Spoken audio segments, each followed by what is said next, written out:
Padrão de beleza é a mulher se olhar no espelho e gostar daquilo que ela vê. E aí parei e percebi que eu não conhecia o meu cabelo, né?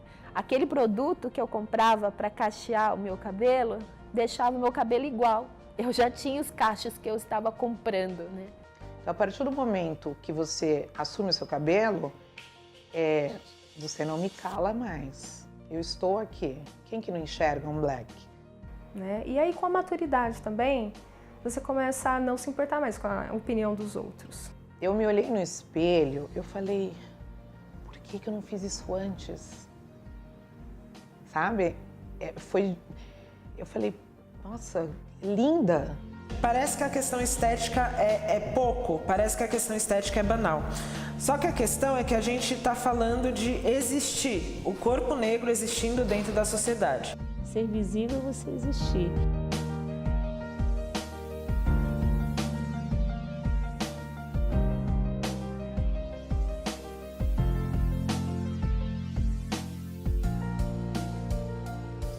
Então eu via os cabelos das minhas amigas balançando, eu fazia balé, as meninas soltavam o coque logo depois que terminava a aula e ficava naquela bateção de cabelo, né? E assim, eu queria, né? E eu não conseguia, porque meu cabelo vivia preso, nunca tinha saído com meu cabelo solto. Eu fiz alguns procedimentos químicos, porque eu me lembro, a primeira vez foi com 7 anos de idade. Então minha mãe sempre penteava o cabelo e aí ficava, esse cabelo duro, esse cabelo ruim. Mas minha mãe, ela esperou, ela tinha essa preocupação de esperar a menina menstruar para poder mexer no cabelo por conta dessa mudança hormonal. Então, com 11 anos para 12, aí ela me levou no salão e na época foi feito um amaciamento, era uma química, mas não tão forte. Minha mãe que me levou e ela dizia que era para evitar o sofrimento. É porque ela tinha muito medo de que a gente passasse por coisas que ela passou por causa do dela, de que a gente fosse humilhada e todas aquelas coisas. Isso é um processo natural que toda mulher negra ela está sujeita. Ainda hoje a gente tem isso, né? De mulheres negras que têm um filho mais claro e dão graças a Deus, de mulheres negras mais velhas que vê seus filhos se relacionando com pessoas brancas e ficam contentes, porque isso é uma garantia de que a família vai embranquecer em algum nível e a opressão racial que essa pessoa sofreu não vai ser refletida nos seus descendentes. E isso é extremamente violento. Minha mãe ela estudava na escola que hoje é aqui do lado do meu salão.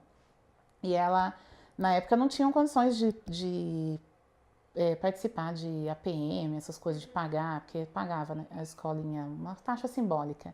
E quem contribuía tinha direito de comer merenda, alguma coisa assim. Como a família dela não contribuía, acho que meu avô contribuía só para os filhos homens e para as mulheres não, então ela levava arroz e feijão, ela levava comida de casa.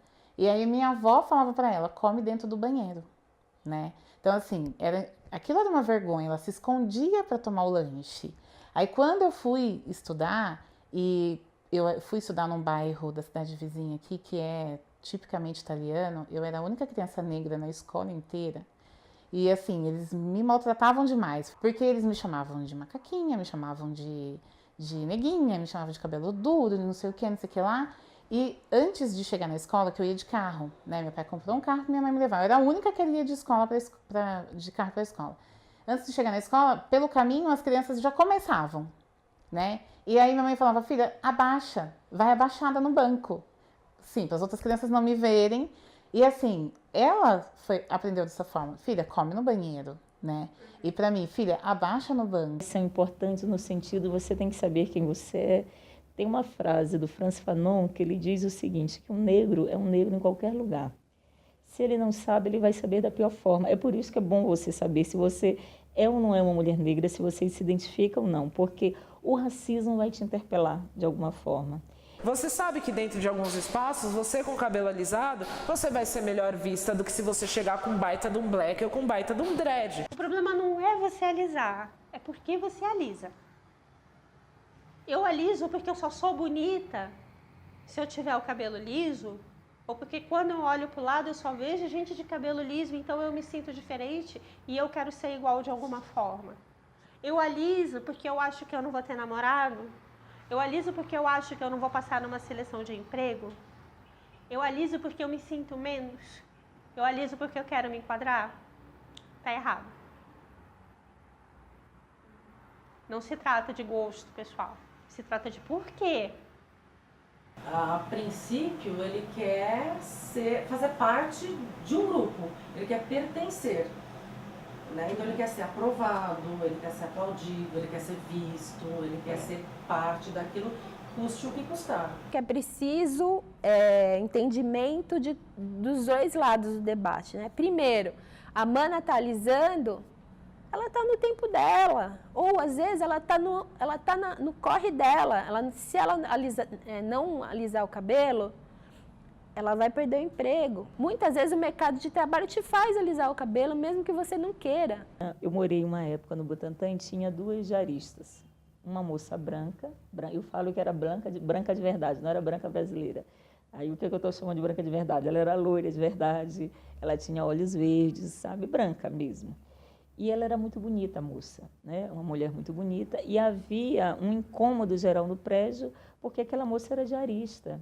Então diziam para ela que ela podia estudar, que ela poderia ser outra coisa, que ela poderia ser modelo, que ela poderia trabalhar em hotelaria, que ela poderia ser uma secretária executiva. O conselho das pessoas não está errado, porque no Brasil o trabalho subalternizado se recebe, né, muito mal. E até aí tudo bem, o problema é que tinha uma outra moça igualmente bonita negra no prédio. Aí teve um dia que nós entramos no elevador, aí eu perguntei para ela, eu falei assim, escuta, as pessoas também se incomodam de você ser uma mulher muito bonita e você ser diarista? Ela falou, imagina, no máximo que eu escuto é algum tipo de assédio sexual dos maridos quando não estão acompanhados das esposas. Veja, esse exemplo, você tem primeiro uma imagem, um fenótipo, um padrão de beleza de um corpo que está fora do lugar. Aquela moça branca, ela está fora do lugar. Porque não se espera de um corpo branco, de olhos azuis, loiro, lavando o chão. Se você pega os anúncios de emprego do Brasil em 1920, 30, 40, 50, 60, você encontra lá aquele código, que é um código racial totalmente implícito, que tentava se esconder a verdade, que era procura-se funcionária com boa aparência. O boa aparência nada mais era dizer que queria você de cabelo alisado, com os traços os mais branco possível e assim por diante. Porque naquela época, início dos anos 80, não tinham os produtos que tem hoje, todo o conhecimento que tem hoje sobre cabelos cacheados. Eram produtos com sulfato, com várias coisas que hoje a gente sabe que eles não são legais para cabelo cacheado e crespo, mas na época era o que tinha, você usava. Isso obviamente ia danificando o seu cabelo de um modo onde virava um ciclo. Você usava os produtos, nunca ficava legal, você alisava, então você prendia. E assim por diante. Depois tinha uma tal de pasta cáustica. Como que você põe uma pasta cáustica na cabeça? Enquanto criança, eu ficava a manhã toda na frente do espelho com uma saia no cabelo, na cabeça, que a saia era o meu cabelo. Então aquela saia mexia, né? Então era uma coisa que eu tinha dentro de mim, que o meu cabelo balançasse. As pessoas não diziam que eu era bonita. As pessoas hipersexualizavam desde pequena. Então, assim, se você é uma menina negra que põe uma trança, vão dizer assim, nossa, essa vai casar logo, né? E acho que muitas meninas negras escutam esse tipo de coisa, né? Olha as pernas dela. Não era algo, nossa, como você é uma menina bonita. Não era esse tipo de discurso, né? Era um discurso sempre hipersexualizado. Depois, que era o permanente afro, que chamavam. Depois o próprio aplique, né? Um extensor, um alongamento. E aí você também... Mas o que acontece? O que eu digo em relação a tudo isso?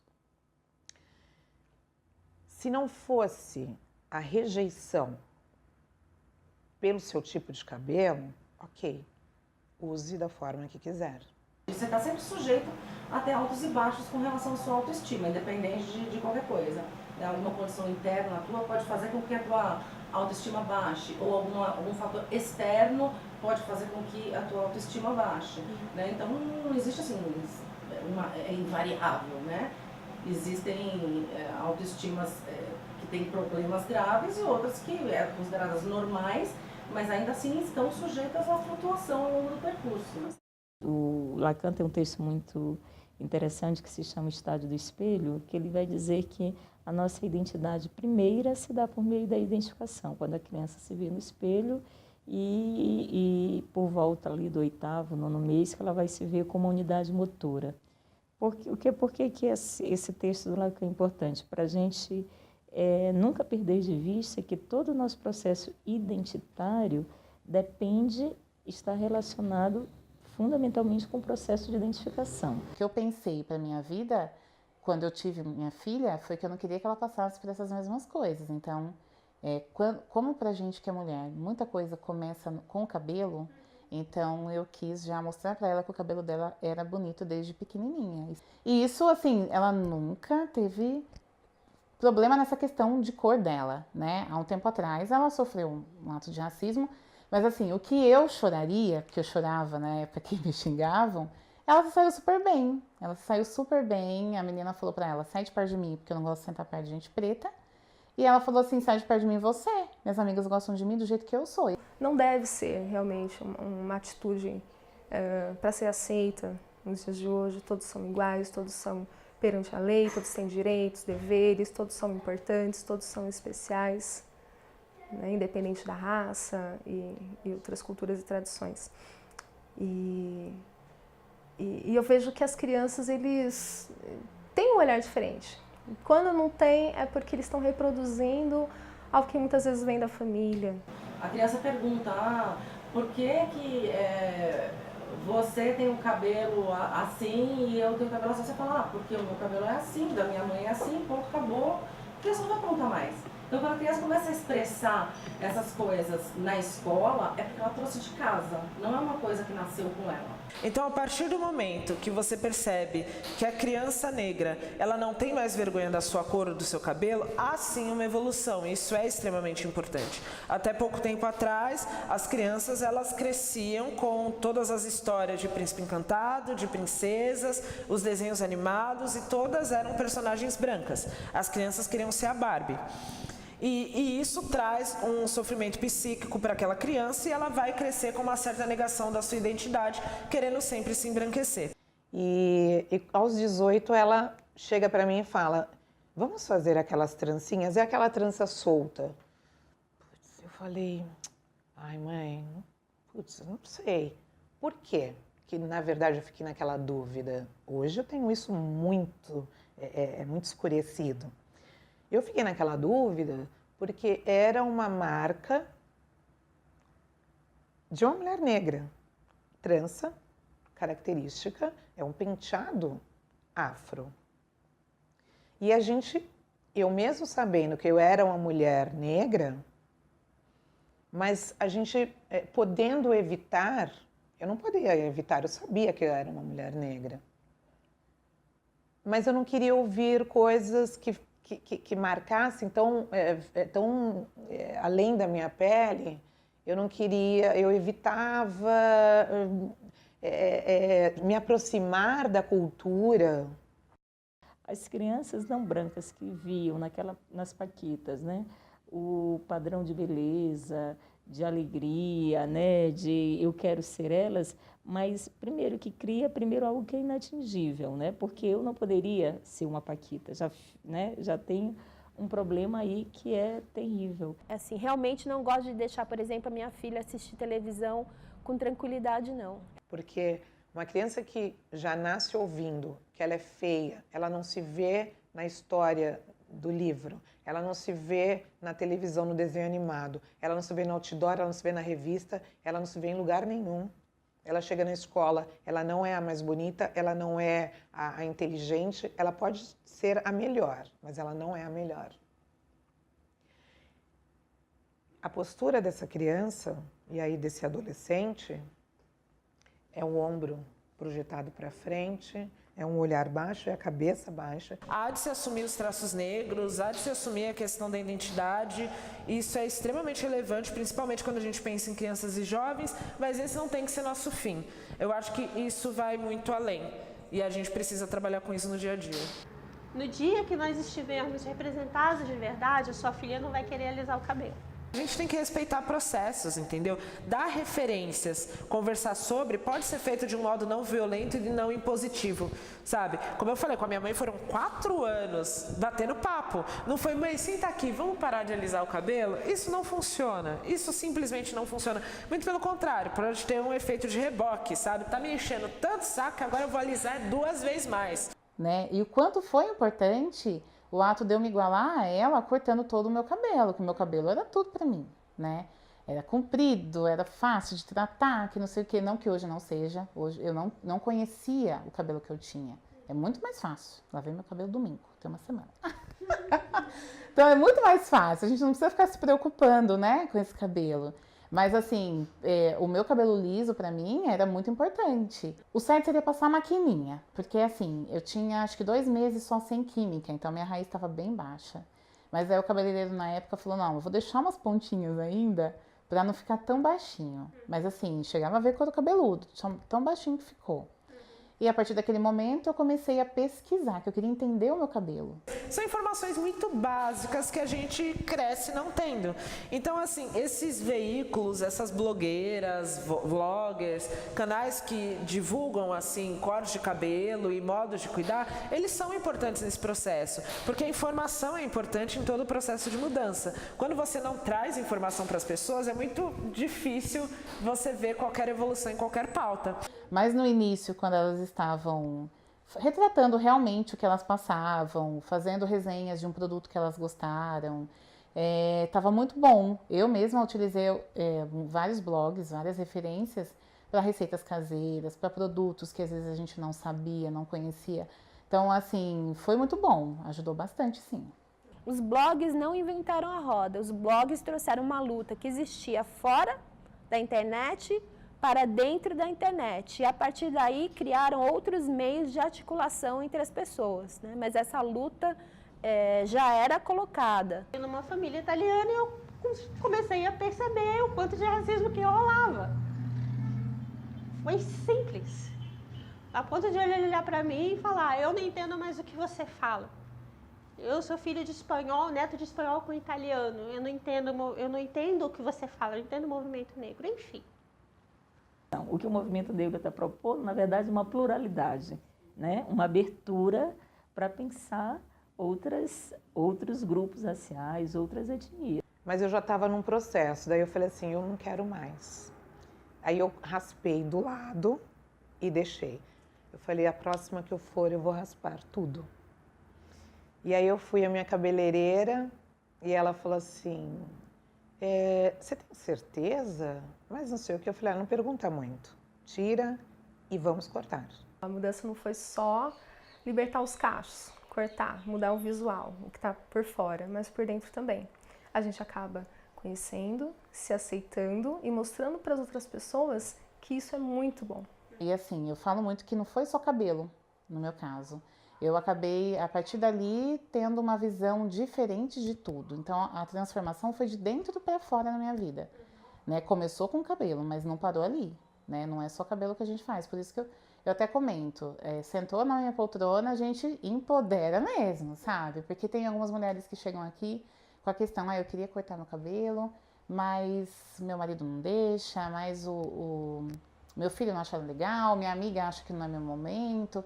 Eu falo, não é ninguém dessas pessoas, por mais importantes que elas sejam na tua vida, que tem que decidir isso pra você. É você quem sabe. Eu fiz em 2014, que daí foi o último momento que eu estava lá com o cabelo liso, a gente fez um projeto sobre a diáspora africana. Foram 10 meses de curso, onde as instituições envolvidas eram a minha escola e o Museu Afro. Nos Estados Unidos, em Washington, era a Aliança Americana de Museus e o Museu Prince George. Então, qual que era o intuito deste intercâmbio? É falar sobre a diáspora africana no mundo inteiro. Neste caso, especificamente em São Paulo, especificamente em Washington, qual foi a contribuição, qual o impacto, né, e como esses alunos se viam dentro desse contexto.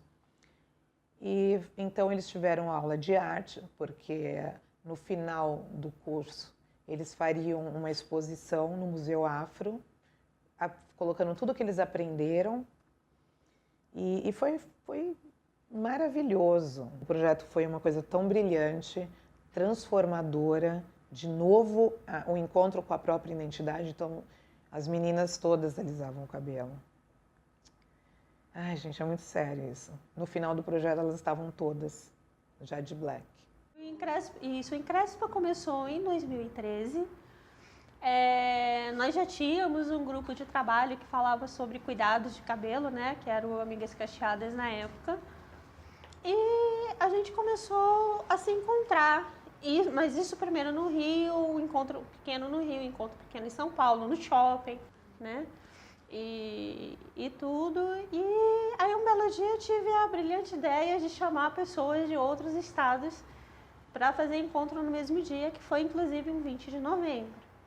E nesse final de semana nós reunimos, nós fizemos evento, era encontro ainda em 11 estados. Né? Já foi a primeira rodada do Encrespa Geral. De lá para cá, nós já mobilizamos 30 mil pessoas em 22 cidades, 20 estados e 5 países. E o trabalho que a gente faz é ação afirmativa contra o racismo. Entendeu? A gente trabalha a valorização da estética negra. Aí eu sabia, mas eu não tinha um certificado, não tinha um curso, né? Então eu fui atrás de fazer um curso, fiz. E no curso, em princípio, eu ia trabalhar no salão, né, de outra pessoa. Aí no curso, a pessoa que me deu falou, não, trabalha para você. Falou, abre no fundo da tua casa que as pessoas irão. Eu falei, será? Não, pode ficar tranquilo, não dá certo. A referência que você tem, o tipo do seu salão é outro, não vai dar certo. Aí, em outro salão. Daí eu abri, mas eu falei, não, no fundo de casa também é demais, né? Aí eu aluguei uma salinha, no início era bem menor o meu salão. E comecei, assim, foi ali que começou. Eu já comecei em novembro com agenda de dezembro lotada, graças a Deus, sabe? E ali eu me identifiquei na questão de fazer o que eu gosto, né? Então, por isso que hoje eu já levo em consideração ficar só com o salão, pegar as licenças na prefeitura e ficar só com o salão. Daí acabou ficando pequenininho lá, a gente veio pra cá. Aqui tem 5 meses que a gente está nesse espaço e, graças a Deus, cada vez mais pessoas se interessam, nos procuram para poder aprender a cuidar do seu cabelo, para aprender a entender o seu cabelo. O Blogueiras Negras, ele foi idealizado por mim, mas a gente não entende que esse lugar de ser a idealizadora é o mais importante do Blogueiras. Porque o mais importante foi que existiram mulheres ao longo desses quase 5 anos de trajetória que compraram essa briga e falaram assim, não, a gente vai construir essa ideia, né, juntas. Né? O modo como eu vejo o Blogueiras é que ele é um espaço de visibilidade, mas também de potencializar, né? De tornar juntas, tornar a coisa muito mais potente. Você elogia um aluno, porque eu tenho meus alunos como se fossem meus filhos, eu chamo de filho, aliás, porque eu me vejo. O bacana de você atingir a sua identidade, você olhar para outra pessoa preta e se identificar. Para mim, hoje não existe padrão de beleza. Então, o bonito não é o liso, o bonito não é só o cacheado, o bonito não é só o cabelo curto ou o cabelo longo. O bonito é a gente gostar daquilo que a gente vê refletido no espelho quando a gente está olhando ali. Você chega no estágio de não precisar alterar o fio da estrutura do seu cabelo, porque você se sente bem com ele, você se olha no espelho e se sente bela, independentemente de fulana lá na televisão ter o cabelo loiro e liso e ser branca. Horas, bacana para ela, melhor para mim, né? Então, quando você consegue brincar com o seu cabelo, não necessariamente porque você odeia o seu cabelo, ok, brinque. Como tudo na vida, eu acho que a gente tem que arriscar. Arrisca, aposta. Né? Assim como num emprego, num estudo, né? Arrisca, aposta. Vai que vale a pena. Né? Lá no final, talvez você ache que não vai ficar tão legal, mas fica. Você tem que se jogar, tem que arriscar. Mas a gente tem que mostrar que nós podemos ser melhores sim, que nós temos esse direito sim, que a gente tem que estar em todos os lugares, incomodando quem quer que seja, até que isso seja normal, né? A gente não pode retroceder. Então, a importância, assim, de a questão de assumir mesmo, é mais a questão de identidade, né? Então, se você se sente bem do jeito que você está, perfeito. O importante é estar feliz, né? Agora, se quer se sentir bem com o cabelo que Deus te deu, da forma que Deus te fez, melhor ainda.